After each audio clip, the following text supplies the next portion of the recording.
بات یہ ہے کہ میں آغاز ہی میں یہ بات کہتا چلا جاؤں جی یہ جو عذاب قبر کا معاملہ ہے یہ عقائد سے تعلق رکھتا ہے اور یہ وہ عقیدہ ہے کہ جو نص قرآنی ہے، بے شک قرآن کے نصوص سے یہ بات ثابت ہے۔ ایک ہوتا ہے کسی معاملے میں اتنی احادیث کا آنا کہ ان کی شہرت ہو جانا، جی بالکل، مگر اس معاملے کو اگر یوں کہا جائے تو یہ بات بالکل بجا ہوگی کہ یہ شہرت کی حد تک نہیں، یہ تواتر کی حد تک ہے، یعنی یہ شریعت میں 14 صدیوں کا تواتر ہے۔ قرآن کریم کی ایک نہیں، میرے خیال میں جو میرے علم میں آ رہی ہیں وہ 122 سے زائد آیات کریمہ ایسی ہیں جو عذاب قبر پر ہیں۔ حدیث مبارکہ میں حدیث کی کوئی ایسی جامع کتاب نہیں ہے جس میں عذاب قبر سے متعلق باب موجود نہ ہو، اور اصل حقیقی سچی بات یہ ہے بھائی رئیس صاحب، مفتی صاحب نے ماشاءاللہ بڑی تفصیل کے ساتھ اس پر بڑی خوبصورت انداز میں روشنی ڈالی ہے۔ یہ جو زندگی جسے ہم زندگی کہتے ہیں، جی اس سے کاؤنٹنگ ہی نہیں کیا گیا۔ اگر آپ قرآن کریم کے اسلوب پر غور فرمائیں تو قرآن کریم کہتے ہیں الذی خلق الموت والحیات، موت کا ذکر پہلے ہے، حیات کا ذکر بعد میں ہے۔ یعنی حیات تو وہاں سے شروع ہو رہی ہے جب آپ کی تاریں ٹوٹ رہی ہیں۔ اب یہ انسان کی سمجھ کی بات ہے، یہ ضروری نہیں کہ انسان کی سمجھ میں جو چیز نہ آئے تو وہ عقیدہ نہیں ہے، وہ نظریہ نہیں ہے، وہ دین نہیں ہے، وہ اسلام نہیں ہے، کچھ فہمی کہلا سکتے ہیں۔ قرآن کریم میں آتا ہے ما یلفظ من قول الا لدیہ رقیب عتید۔ اگر ہمیں فرشتے دائیں بائیں کندھوں پر نظر نہیں آتے تو اس کا مطلب یہ ہرگز نہیں ہے کہ فرشتے ہیں ہی نہیں۔ ایک چیز ہمیں نظر نہیں آ رہی اور ہم تو یقین کے پابند ہیں۔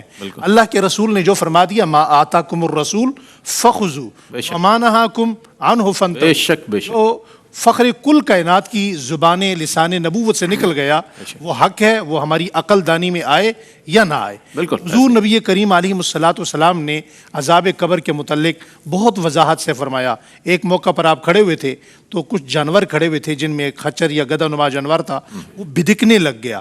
تو صحابہ اکرام نے عرض کیا یا رسول اللہ یہ بدکنے کیوں لگ گیا؟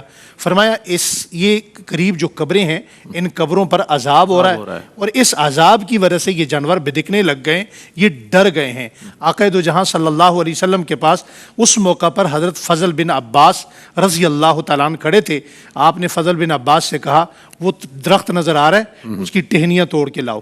وہ گئے اور انہوں نے اپنے دونوں ہاتھوں میں ٹہنیاں توڑ کر لائیں اور آقا دو جہاں صلی اللہ علیہ وآلہ وسلم نے اپنے ہاتھوں سے کچھ ٹہنیاں ایک قبر پر لگائیں، کچھ دوسری پر لگائیں۔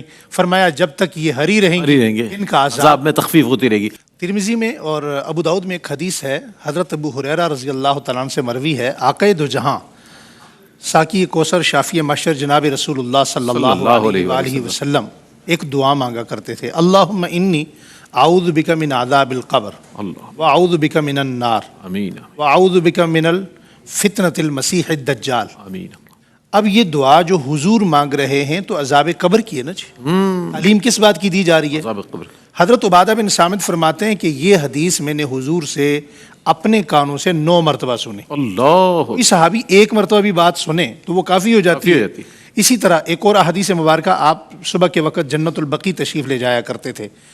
جنت البقیع میں حضور گئے تو حضور نے فرمایا حضرت ابن عباس سے، عباس میرے قریب آؤ۔ آپ صلی اللہ علیہ وسلم نے دست نبوت یوں اٹھایا اور حضرت ابن عباس کے کندھوں پہ رکھا اور کندھے پہ رکھا فرمایا ابن عباس تمہیں میں ایسا وظیفہ ایسی دعا نہ بتلاؤں کہ جو تم پڑھو تو پوری دنیا میں جتنے مردے ہیں ان پر اگر عذاب ہو رہا ہے تو ان کے عذاب میں تخفیف ہو جائے گی، اور اگر تم مسلسل ہر جمعے کو آ کر پڑھو تو اس مردے کے لیے جس کے لیے تم دعا مانگو اس کی مغفرت ہو جائے گی، اور اگر مغفرت ہو چکی ہے تو ان کے درجات بلند ہوں گے، اور اگر تم اسی دعا کو اپنے والدین کے لیے پڑھو تو وہ اگر وہ تم سے ناراض بھی گئے تو اللہ اپنے کاغذات میں اپنی ڈاکومنٹری میں تمہارے والدین کو تم سے راضی لکھے گا۔ حضرت ابن عباس رضی اللہ تعالیٰ عنہ فرمانے لگے کہ میں بڑا حیران ہو کر لرزہ پر اندام ہو کر حضور کی طرف دیکھنے لگا کہ آقا دو جہاں صلی اللہ علیہ وسلم کون سی دعا مجھے تعلیم فرمائیں گے۔ آپ صلی اللہ علیہ وسلم نے فرمایا السلام علیکم اہل الدیار من المؤمنین والمسلمین وإنا انشاء اللہ بکم للاحقون ویرحم اللہ المستقدمین والمستاخرین اسأل اللہ بکم لنا ولکم العافیہ۔ اور اسی حدیث کو جب ایک اور صحابی حضرت ابو موسیٰ اشعری رضی اللہ عنہ نے حضور سے نقل فرمایا تو آپ نے یوں فرمایا، حضور نے فرمایا تم پر یہ حق ہے کہ تم ہر مردے کے لیے یہ دعا پڑھو۔ اچھا، عرض کیا یا رسول اللہ ہر مردے کے لیے؟ فرمایا جب تم کسی بھی جگہ کسی قبرستان میں کھڑے ہو کر یہ دعا پڑھو گے تو دنیا کے اندر جہاں کہیں بھی جتنے مردے ہیں مسلمان، تمہاری طرف سے ہر ایک کو نیکی ملے گی اور ہر ایک کی طرف سے تمہیں پڑھنے کا اجر ملے گا۔ یہ تمام احادیث مبارکہ اور یہ آیات کریمہ اس بات پر دلالت کرتی ہیں کہ یہ ضروری نہیں کہ ایک بات ہمیں نظر نہیں آ رہی تو وہ ہمیں سمجھ میں بھی آ جائے۔ جو بات حضور نے فرما دی وہی حق ہے، وہی سچ ہے۔ اگر وہ ہماری سمجھ میں آئے تب بھی، سمجھ میں نہ آئے تب بھی۔ عذاب قبر حق ہے۔